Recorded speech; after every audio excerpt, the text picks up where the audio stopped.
hobby family? It is your boy K-Dub. This is K-Dub's High Five. 5 rapid fire questions with your favorite hobby faces. And today we bring in the king of the Twitter stack sales, my good friend Travis at Money TM1, Big Dog Sports on Twitter or X. How are you doing, bro? I'm doing great, brother. I appreciate the invite too, man. It's always cool to sit down and chat with my boy K Dub.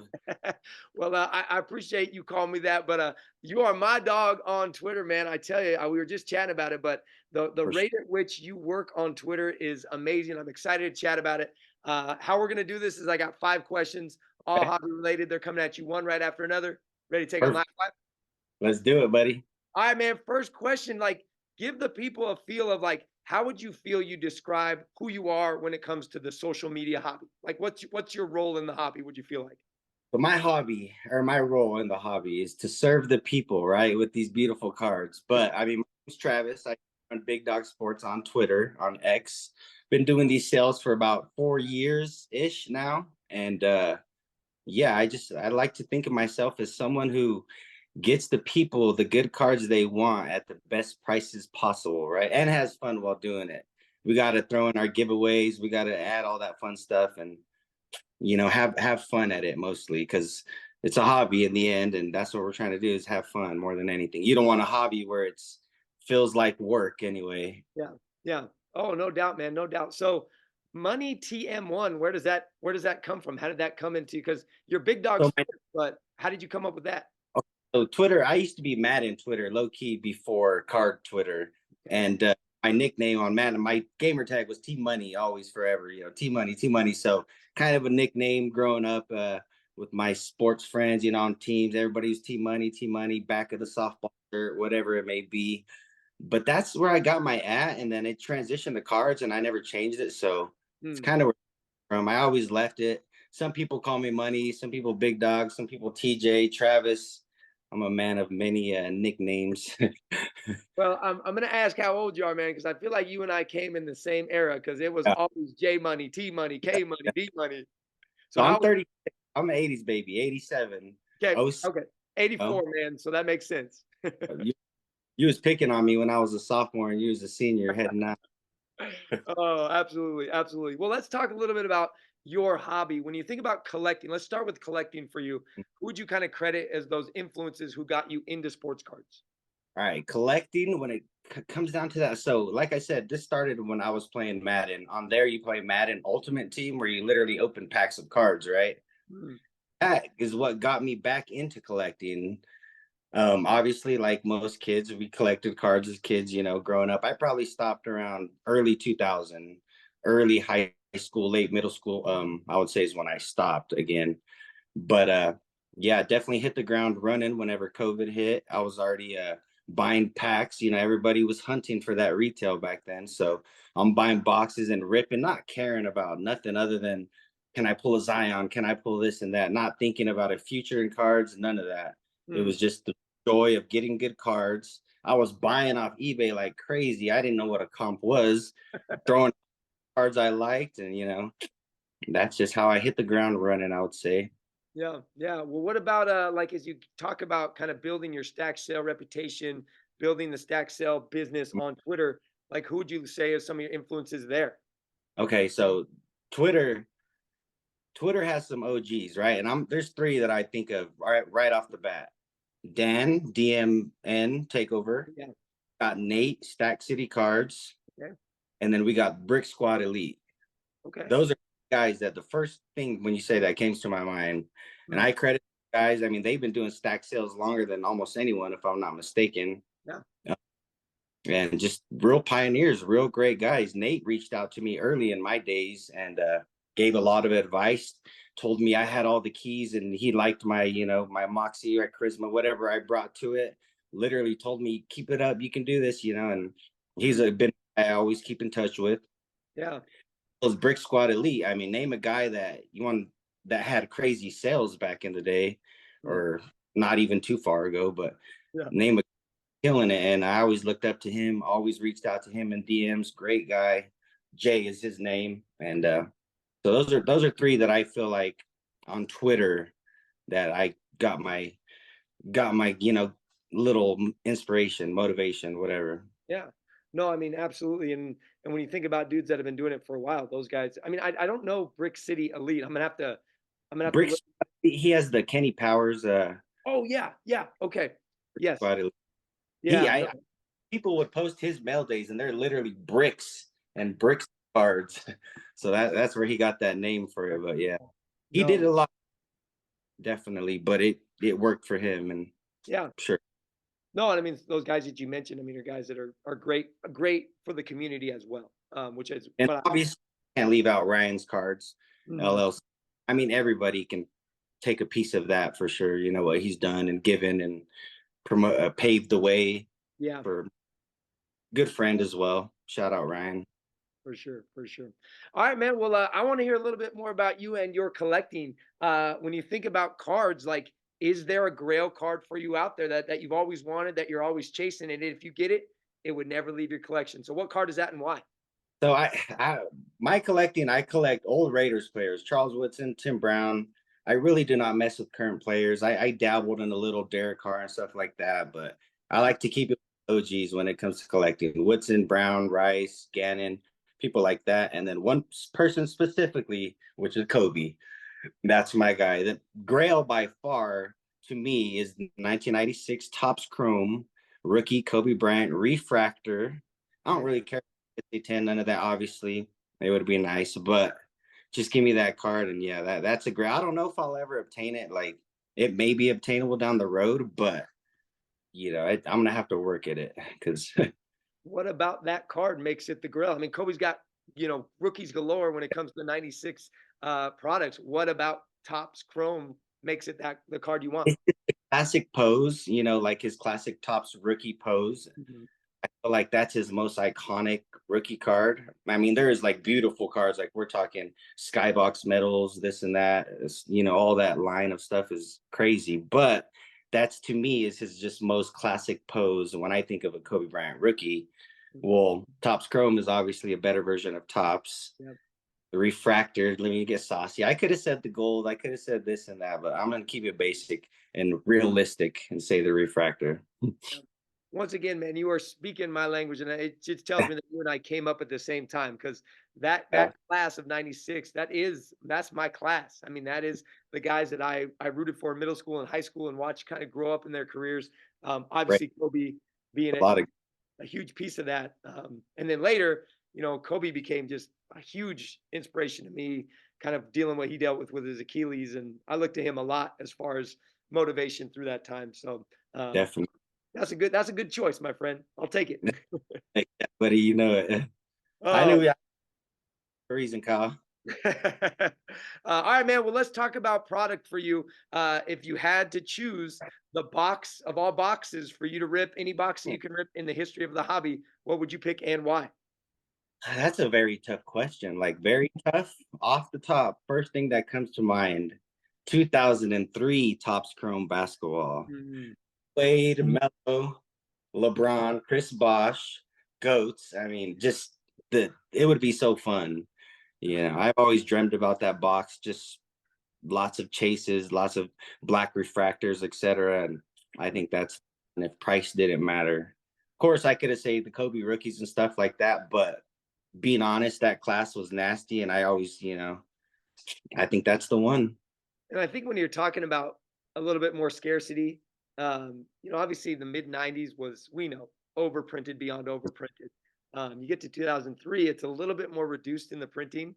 Um, Hmm.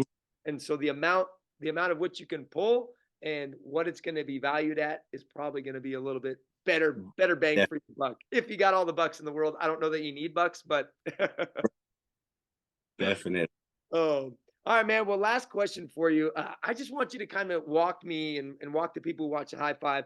For anyone who don't know, Money TM1 on Twitter. This guy posts stack sales, and within seconds, people are claiming cards for him.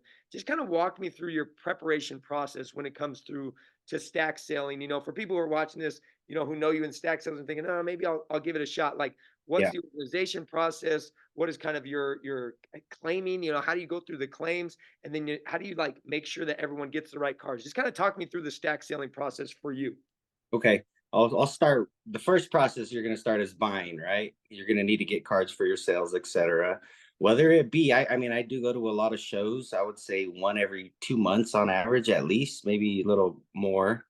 But it's going to start with the buying. And when it comes to buying, you got to be a savvy buyer because in order to give people great cards at great prices, you have to also get great prices or you're just going to be losing money at that point. But it starts with the buying. Know what people want, know what's hot, know who's hot, know markets, etc. Once you do a good job of that and you can actually get good product, it helps everything else become easier later. But when it comes down to it, I mean, it's no there's no easy process. You literally get your cards. I mean, you're going to spend a whole day comping them out, doing your work, using what you paid for them versus what they're going for to help you price them and group them all together by price. So whenever it comes time to taking the photos and to distribute them, everything's literally in order. If Mm, you're out of order, it's going to be really tough. So you got your cards, you group them up into the prices that you want to post them for, group them up into the whatever, everybody's a little different. Some mm, people make spots, some people, it's just these are cards are $5 each, these are 10 each, which is kind of the method I do. mm. Get all your groups, everything grouped, and get them in order, get your pictures taken. And from there, you just release the pictures, I guess you could say. It for me, it's you release them and then your notifications literally goes to 10 plus, 20 plus, whatever.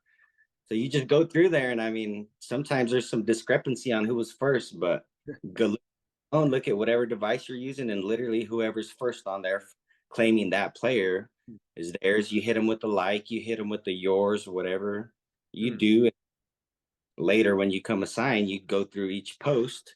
You're flipping through your cards. Everything's lining up your post. You go next post, next card, sign them out. I mean, I'm looking at like 4 desks around here, so you need a lot of room. But yeah, I'm gonna tell you the hardest part of having sales is messaging 100 people their totals, is collecting from 100 people. It's not the packaging and stuff, it's a process, but it's a mental grind to sit there and message 100 plus people in a day with their total. And me, a lot of sellers hit them with the copy and paste message, adjust the total. I'm friends with everybody. I'm like, yo, nickname, what's up, dog? How was your day? This and that. And everything's a little more personable. So it might take a little more time, but I've always like that. And I just, I got a lot of good people that buy for me. So I feel like it's the least I can do. So after you make a sale, I mean, after you run a stack sale, how long are you running through claims? I mean, are we talking an hour? Are we talking a day? Are we talking 2 days? Mean, Like, it depends, but it's going to be a couple hours usually, depending on how big of the sale. But an average sale, expect to be running through claims and adjusting and separating and stuff for a couple hours. And you get a sticky note, and everybody has their sticky note, okay.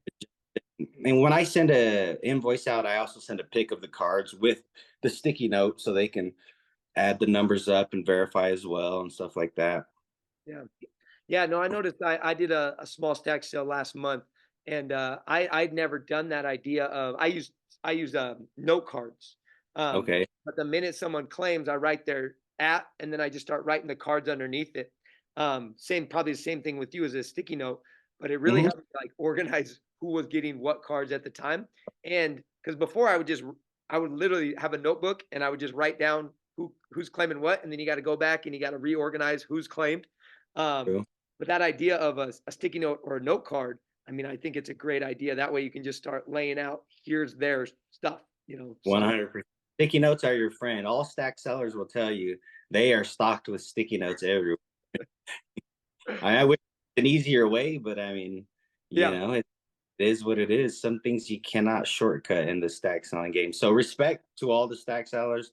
Shout out to all of them. They do put in a grind. It sucks when people leave you hanging here and there, but you can't let a few bad apples ruin it. There's like 99.9% great people out there. So for sure.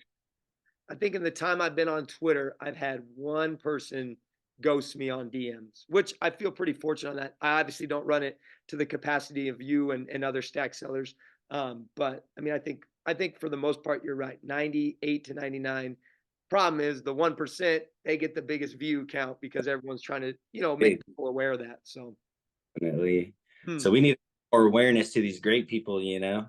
pay implementing if they pay within like the first 30 minutes to an hour, I'm adding them to a secret raffle that they're not even going to know about. Love Next it. thing you know, something like that, just so they don't have a Yeah. little sneak it in here and there. For sure, for sure. Well, hey, man, I'm gonna finish off here. I just want you to kind of give the people when can they see your stuff, like like how can they see your stuff, like just kind Yep. of give a little promotion for your stack sales. Like, is there days, is there times, like when should they be keeping an eye open for things? So me, I normally do not have days or times set, but I will put out tweets. I will talk about it. You'll know.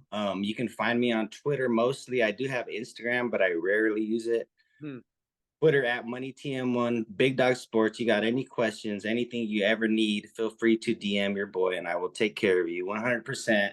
I have a lot of people that ask me values of their car. I trust me, I get DMs all the time with a lot of things and I take care of everybody. So Hmm. reach out. And why do you pick Twitter? Why do you prefer Twitter over anything else? Honestly, I feel like Twitter picked me slightly. Like if I left Twitter, a Twitter sale, and I had a lot of inventory, then I would have to go somewhere. But Twitter has blessed your boy with the ability to get rid of inventory. So I leave Twitter. I have a few cards left. Like I really don't need to go nowhere. It's we just start the process back again, Yeah. plan for the next show. I have lots of people that I deal with on the regular. So when it's done, I hit up my people and we start the process. Love it, man. Love it. All right, man. We couldn't list. We got a high five put up at the end. High five. Boom, boom. Hey, you can follow Travis on Twitter, Big Dog Sports at MoneyTM1. He also has an Instagram as well, but he's mainly on Twitter or X. Yeah. Also, please make sure to subscribe to the channel, Dizzy Dub One. Follow me on Twitter or X at Mr. K Dub. Always remember, my friends, be the good. Shout out to our high five endorsers, Midwest Box Breaks and LJ's Card Shop. Travis, man, it was a true pleasure chatting with you, Yeah. man. I love what you do on Twitter, and I really hope you keep it up. And hopefully, people who saw this will check out your stacks and maybe even try Love them. what you let me say love what you do. Twitter loves Kato.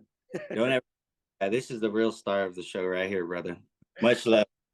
I appreciate you, brother. All right, y'all take care. We'll see you next time on the next high five.